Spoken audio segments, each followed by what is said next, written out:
What is up, my people? So I did a video on this earlier. If you haven't watched it yet, go check it out. It's the first impressions, I guess you would call, on this Project X. But I was sitting here messing with it, and I thought, let's see how really practical this tool is in disassembly. Plus, I figured it'd be a good time to clean it up, and I did notice a little bit of junk in there. So we're going to use the tool that comes with the knife to disassemble it and see how it goes. I am notorious for not having much patience, so I'm not sure how this is going to go. Hopefully it'll be a short video. I'm just going to sit here and ramble a little bit about it. Try not to ramble as much as I did in the video earlier today, because it wasn't even knife related for the most part, so I'll try not to do that too much. I would like for everyone to check out DNKKnives.com though. Great company. The owner, Don Farmer, is an awesome dude. He's very good to the community, so we'd like to return that favor by shopping at his store. And if you can use this coupon code behind the edge 10 to get 10% off as well. Sorry about that. I'm going to turn this light on. Hopefully that's not too bright, but you don't have to take the pocket clip off. I just did it just to show that it can be done with this tool. This is the Project X, by the way. It's a pretty sweet knife from Hinderer. Flipper only. This particular one's Magna Cut. I'm just loosening every one of them, just wanted to make sure that it would easily loosen. So on one side you have these captured nuts. On the other side is the only sorry about that, is the only spot that you even need to turn. So from what I could tell, except for maybe here, you can disassemble it just by turning one side. So I don't know that for sure, but that's just what it looks like to me. I have never taken this knife apart. I just got it yesterday, so we're going to see how this goes. It did unscrew or untighten pretty easily. It wasn't bad at all. Sometimes you get these knives, especially if they're brand new from the factory, and they either have a mountain of Loctite in them or they're just super torqued down tight. I think the whole nature of this knife and this design is to make it easy to disassemble and reassemble. Are the pivot and the back screw exactly the same? They look to be exactly the same. One of them has a little bit of Loctite on it, so I'm going to sit that up there. So here's our G10 scale, which is gross as hell. Got some lube on it. It also has the horse head on the inside, so that signifies that it came from Hinderer's ranch itself. Here is our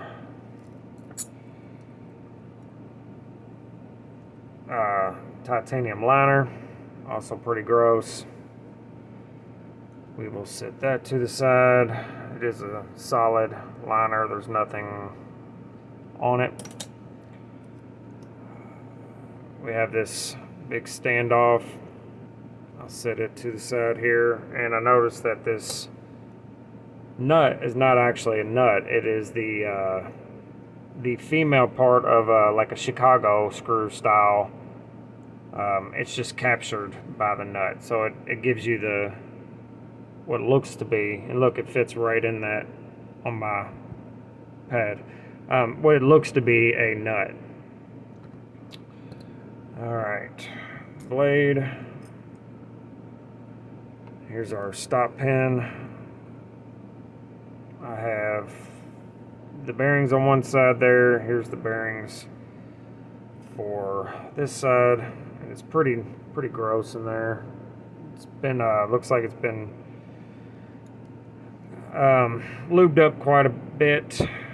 When you have good bearings, I don't know if these are they look to be steel bearings. I can't really tell if they are steel or if they are ceramic. I would just try to put a magnet to them, but the cage itself is steel, so that wouldn't matter at all. Let me grab my glasses here and see if I can get a closer look. They look to be steel, so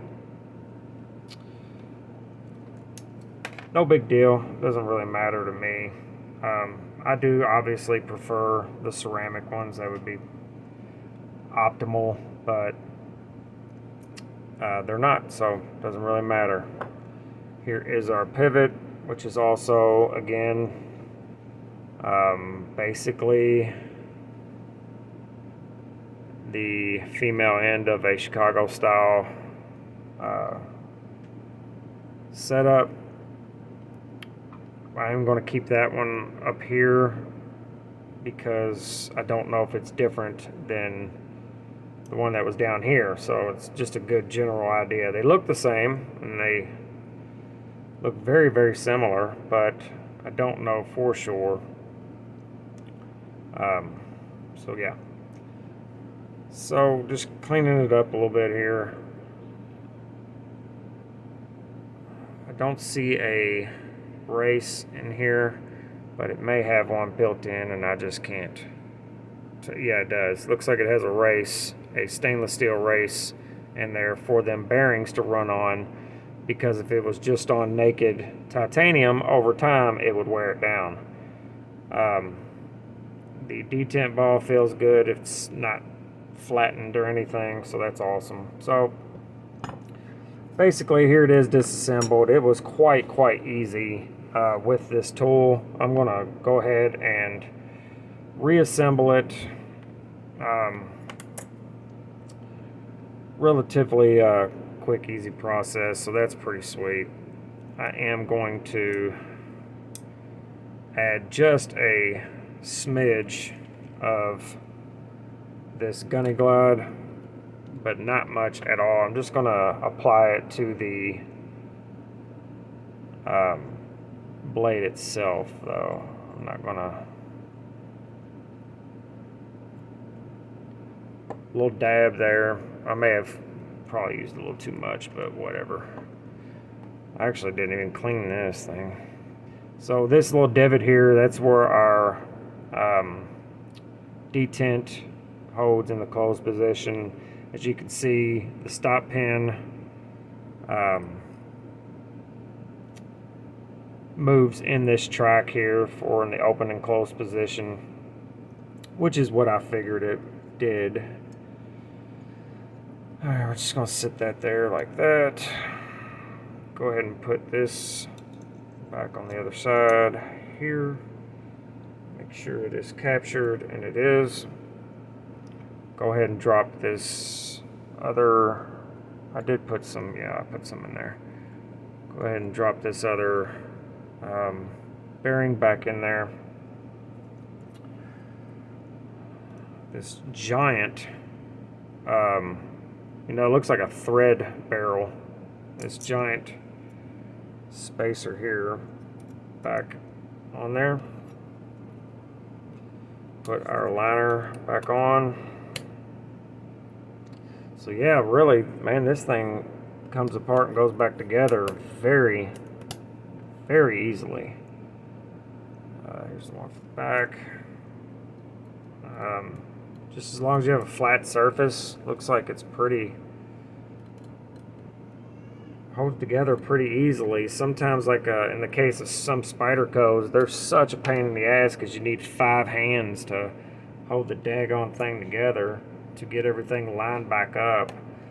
This one seems to be really easy, which is good because that's part of the design language of this knife, is for it to be easily taken apart, put back together. I'm not going to put any, usually I put a little Loctite stick on the threads, but since this tool is always on the knife, I can just retighten it at any time, super easy.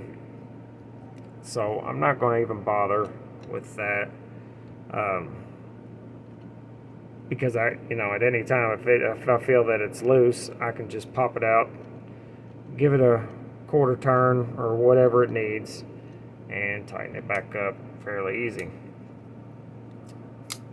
So action is excellent. It is centered. Make sure everything's nice and tight in these, and then just snug on the pivot itself, because you can over tighten on this particular knife. I've already done it, not catastrophically or anything, but I did it a little bit to where it wouldn't even hardly open. So obviously I backed that out a little bit and re-screwed it down. Even these little ones here are very easy to handle with this tool. I was worried about this tool working very well because it's so short, and I have decent dexterity with my hands, but not everybody does. So I was kind of worried about that. Super lockup is excellent. Anyway, I was worried about the usefulness of this tool itself. So I don't know, I probably could have done that in less than 5 minutes. So that's pretty awesome, that it works that well. Action is excellent, very snappy. This has really turned out to be quite a awesome knife. I am still going to put the thumb studs on it. I don't mind a flipper for sometimes, but for something that's the only deployment method, that's not my favorite. Now I can reverse flick this if I really get in there and kind of, just like I just did, and kind of give it a little wrist. It's hard to do under the camera, but that's not ideal. I just prefer the thumb stud deployment over anything. Or let's say reverse flick over anything. So I think this would be nice and just about perfect with a set of thumb studs. Yeah, so you just saw it. It was that easy. It is for that design, for what it's designed for as a pocket knife, it's already awesome. But the fact that they implemented the tool to disassemble it in the field, believe it or not, actually works quite well. Much better than I thought it would. So there you go. That's all I got for you on this one. Make sure you're good to each other, love each other, and remember, life is absolutely short. It's too short. So there's no reason to be a dumb cunt. Later.